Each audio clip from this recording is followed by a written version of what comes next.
Tenemos ya. Puedes tocar mi cama porque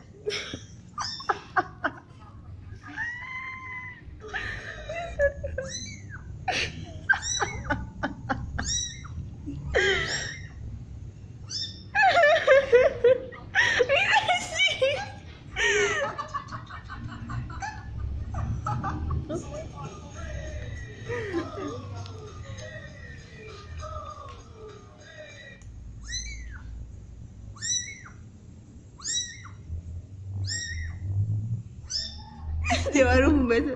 Le quita ya un besito.